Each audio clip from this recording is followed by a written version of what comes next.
హైదరాబాద్ నగరంలో ఎక్కడో మీరు మళ్ళీ తొడలు కొడుతూ నేను ఈ బూత్లో నిన్నటి మొన్నటి జరిగినటువంటి చర్చలో నేను భాగస్వామ్యం కాలేదు, నేను కూడా బూతులు మాట్లాడాలి, నేను కూడా పంచులు కొట్టాలి అన్న ఉద్దేశంతో ఇవాళ ఎక్కడో ఒక మీటింగ్ పెట్టి ఆ మీటింగ్ సందర్భం ఏందో కానీ ఒక సందర్భం అయితే పెట్టుకున్నాం, ఒక ఇష్యూ అయితే పెట్టుకున్నాం. ఏంది?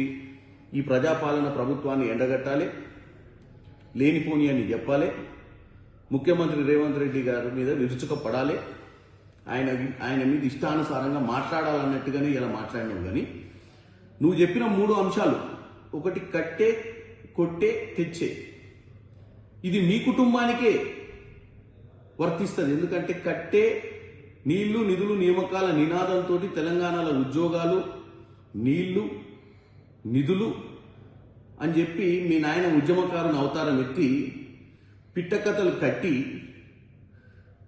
రాష్ట్రంలో ముఖ్యమంత్రి అధికారాన్ని కొట్టి రాష్ట్రంలో ఉన్నటువంటి మిగులు రాష్ట్రాన్ని అప్పుల రాష్ట్ర దిశగా తోసి మీ ఇంటికి తీసుకుపోయా అంటే తెచ్చే. ఏంటిది? కోట్ల రూపాయలు దండుకొని నువ్వు, మీ బావ, మీ కుటుంబ సభ్యులు ఈరోజు ఆర్థికంగా ఏ పొజిషన్లో ఇలా రాష్ట్ర ప్రజలంతా చూసారు. గతంలో అమెరికా నుంచి వచ్చినప్పుడు ఏముంటివి, ఇప్పుడు ఏమున్నావు. సో ఈ కట్టే, కొట్టే, తెచ్చే మనకే వర్తిస్తుంది. ఇక నువ్వు రాష్ట్ర ప్రభుత్వం గురించి కూల్చివేతలు, పేల్చివేతలు, ఎగవేతలు అంటున్నావు. కూల్చివేతలు ఏంటి? ఇవాళ నువ్వు మాట్లాడేది హైదరాబాద్ నగరంలో ఉన్నటువంటి చాలా మంది కాలనీలో ఉన్న ప్రజలు ఈరోజు సంతోషం హైడ్రా మీద వ్యక్తం చేస్తారు. ఎందుకంటే మీ హయాంలో నాలాల మీద ఇల్లులు కట్టి ప్రతి వానకాలం వచ్చినప్పుడు ఆ చుట్టుపక్కల ఉన్నటువంటి ప్రాంతాలన్నీ మునిగి వాళ్ళ ఆస్తు నష్టం జరుగుతుంది.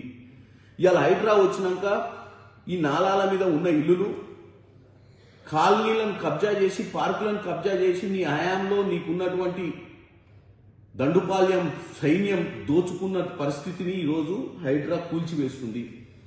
ఎవరి కోసం? ప్రజల కోసం. సో ఇది కూల్చివేతల గురించి నువ్వు చెప్పేది. ఇదే హైదరాబాద్ ప్రజలకు కూల్చివేతలు అంటే ఇదే కదా నువ్వు చెప్పింది.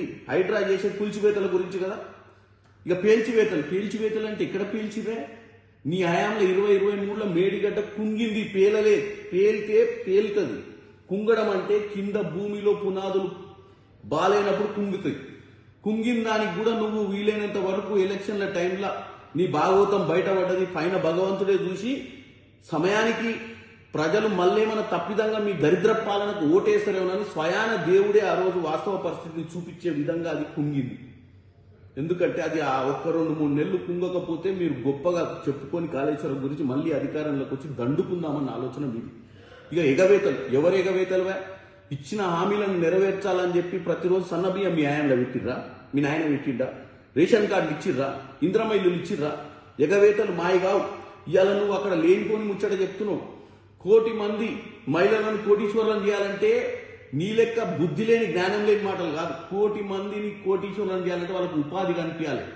లెక్కేసుకొని 1 కోటి మందికి 1 కోటి ఎంత ఇద్దని లెక్కేసుకొని గిన్ని కోట్లు ఏడుని అంటున్నావు. అంటే ఇది నీ ఆలోచన. 1 కోటి మందిని కోటీశ్వరులను చేయాలంటే 1 కోటి రూపాయలు ఇచ్చుడు కాదు కేటీఆర్. 1 కోటి మందిని కోటీశ్వరులు చేయాలంటే ఇట్లా తెలంగాణ రైజింగ్ సమిట్లు పెట్టి అవి పెట్టి ఉద్యోగ అవకాశాలు క్రియేట్ చేసి మహిళలను వాళ్ళ కాళ్ళ మీద వాళ్ళు నిలబడేటట్టు ఉపాధి కల్పించాలన్న ఆలోచన ఈరోజు రేవంత్ రెడ్డి గారు చేస్తుంది. దాన్ని కూడా నువ్వు తప్పుగా చూపించి 1 కోటి మహిళలను కోటీశ్వరులు ఎట్లా చేస్తావు? బస్తీ మీద సవాల్ అన్నాడు రేవంత్ రెడ్డి గారు 23 కంటే ముందే. ఆయన మెరిట్ కోటాలో వచ్చిండు. పేమెంట్ కోటా కాదు, నీది కోటా, మేనేజ్మెంట్ కోటా నీది. నువ్వు అమెరికా నుంచి డైరెక్ట్ గా ఉద్యమానికి సంబంధం లేకుండా సిరిసిల్లకు వచ్చి ఎమ్మెల్యే అయిపోయి మంత్రి అయిపోయింది, నీది మేనేజ్మెంట్ కోటా. ఆయన జెడ్పీటీసీ ఇండిపెండెంట్ గా పార్టీ సింబల్ లేకుండా వాళ్ళ నాయన కేసీఆర్ కాదు. అయినా కానీ ZPTC independent, MLC independent, MLA 2 సార్లు ఎంపీ, అతిపెద్ద లోక్సభ స్థానం మల్కాజ్గిరి నుంచి ఎంపీ అయి ఈరోజు ముఖ్యమంత్రి అయ్యిండు. కాబట్టి మేనేజ్మెంట్ కోటా, పేమెంట్ కోటా ఎవరిది అనేది ప్రజలకు అర్థం చేసుకోవాలి. కేటీఆర్ అక్కస్ ఏంది, కేటీఆర్ కోపం ఏందో కూడా మీరు అర్థం చేసుకోవాలి. ఇట్లా ప్రతి విషయం చెప్పుకుంటూ ఈరోజు బస్తీ మీద సవాల్ అన్నాడు. 29 ఎన్నికలలో అది కూడా నెరవేర్చి చూపిస్తాడు. ఎందుకంటే ఆల్రెడీ మిమ్మల్ని 23లో ఇంటికి పంపించిండు. ఎందుకంటే మీరు ఈ రాష్ట్రంలో ఎప్పటికీ అధికారంలో ఉంటామని ఒక దౌర్భాగ్య ఆలోచనతో ఇష్టానుసారంగా పరిపాలించారు మీరు. ఇవాళ ఆయన ఛాలెంజ్ చేయడం వల్లనే, ఆయన పిసిసి అధ్యక్షుడు కావడం వల్లనే ఈ రాష్ట్రంలో ఎవరినన్నా అడగండి ఇవాళ కాంగ్రెస్ పార్టీ అధికారంలోకి రావడానికి కారణం ఎవరు అంటే ఒక పిసిసి అధ్యక్షుడిగా రేవంత్ రెడ్డి గారికి అవకాశం కాంగ్రెస్ పార్టీ ఇచ్చిన రోజే ఆయన ఛాలెంజ్ చేసిండు, మిమ్మల్ని తరిమి కొట్టిండు ఫామ్ హౌస్కి. ఈ రోజు కూడా ఒకటే చెప్తున్నా, ఈ రోజు కూడా రేవంత్ రెడ్డి గారు 29 గురించి చెప్తుండ్రు. ఎందుకంటే 23 తర్వాత గుండు సున్నా వచ్చింది మీకు పార్లమెంట్ లో. కేటీఆర్ ఎందుకు ఊకే జబ్బలు జరుచుకుంటావు? ఏదో మహా తెలియకలు నువ్వు వర్కింగ్ ప్రెసిడెంట్ ఐరన్ లెగ్, నీ ఐరన్ లెగ్ తోటి ఒక్క ఎన్నికలు గెలవలే. ఎందుకంటే పార్లమెంట్ లో గుండు సున్నా వచ్చింది.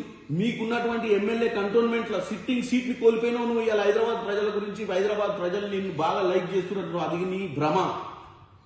ఇదే హైదరాబాద్ లో కంటోన్మెంట్ ఎన్నికలు ఓడిపోయినావు. నిన్న మొన్న జూబ్లీస్ లో కూడా తొడలు జబ్బలు జరుచుకున్నావు. ఏమైంది?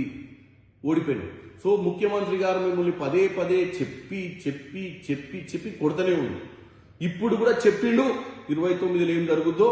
ఈ పిచ్చి మాటలు బంద్ చేసి ఒక కన్స్ట్రక్టివ్ అపోజిషన్ లీడర్ గా వ్యవహారం చేయండి. ప్రజలకు ఏం కావాలో చెప్పండి. ఇట్లా కోటీశ్వర్లను కోటి మైందలు చేయట కోటి ఇంటికి ఇచ్చినట్టు కాదు. ఇట్లాంటి పిచ్చి ఆలోచనలు నీ మైండ్లోకి వెళ్తే ఒక కన్స్ట్రక్టివ్ లైన్ లో ముందుకు రా. మీ నాయనని అసెంబ్లీకి తీసుకురా. మీ నాయన ప్లేస్ అసెంబ్లీ వచ్చే ఓపిక లేకపోతే అపోజిషన్ పార్టీ లీడర్ స్టేటస్ తీసుకొని నువ్వేమైనా కన్స్ట్రక్టివ్ గా మాట్లాడే ప్రయత్నం చేయి.